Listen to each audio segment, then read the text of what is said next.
Il est des métiers que l'on aimerait ne jamais avoir à rencontrer, même dans le passé. Parmi eux, celui d'huissier.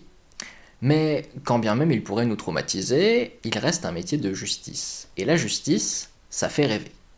Alors, mesdames, messieurs, permettez-moi de vous inciter à voyager dans le temps pour devenir un huissier de l'époque moderne. Tout d'abord, qu'est-ce qu'un huissier?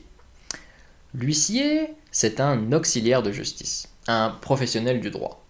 Il est là pour exécuter les décisions de justice qui sont rendues par les gens qui se trouvent au-dessus de lui.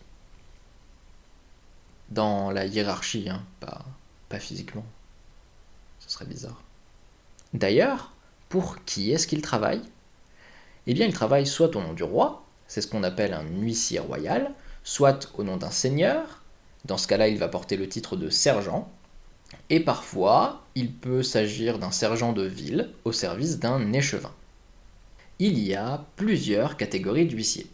Parmi elles, nous citerons l'huissier du conseil de justice, un job qui existera du Xe au XVIIIe siècle, l'huissier-priseur, l'actuel commissaire-priseur chargé des ventes, l'huissier audiencier et le sergent.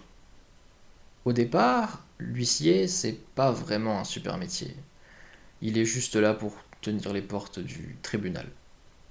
Mais après, le métier évolue. L'huissier de l'époque moderne, il entre en contact avec la population, au nom de la justice, et met à exécution les sentences et les jugements qui sont prononcés. En tant qu'auxiliaire de justice, le sergent et l'huissier doivent réaliser des exploits. Alors non, rien à voir avec les 12 travaux ou un truc dans le genre, et c'est bien dommage. Un exploit, c'est l'ancien nom de l'acte d'huissier. Il s'agit donc d'assignation à comparaître au tribunal, d'estimation du prix des meubles, et aussi de procès-verbaux. Il va réclamer au condamné la somme qu'il doit, la peine pécuniaire, et si celui-ci n'a pas de quoi payer, alors l'huissier va saisir ses biens pour rembourser sa dette dans le cadre d'une vente aux enchères publiques.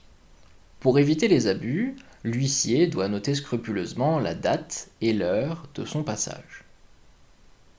On notera que le sergent de ville a d'autres petites fonctions, comme celle d'escorter les personnes bannies jusqu'aux frontières de la ville. Pour s'assurer que la personne condamnée paye bien son dû, l'huissier peut se comporter comme ce que la population aime à appeler un sergent-mangeur. En gros, l'huissier s'invite chez la personne jusqu'à ce qu'elle ait réglé sa situation. Il mange, il dort, il vit chez vous. Ne nous le cachons pas, à l'époque, dans le cadre d'une saisie, une partie de l'argent revient à l'huissier. Comme ça, si en tant qu'huissier vous ne vous sentez pas très bien payé, ça vous fera une bonne raison de garder ce job. Alors, vous êtes tenté de devenir un huissier de l'époque moderne? Pour cela, c'est assez simple. Il vous suffit simplement de savoir lire, écrire et signer. Ah, et il faut avoir plus de 25 ans quand même. Je disais au début que l'huissier était un professionnel du droit, mais finalement, il n'y a pas beaucoup de compétences à avoir, hein. Allez, remontez le temps et postulez.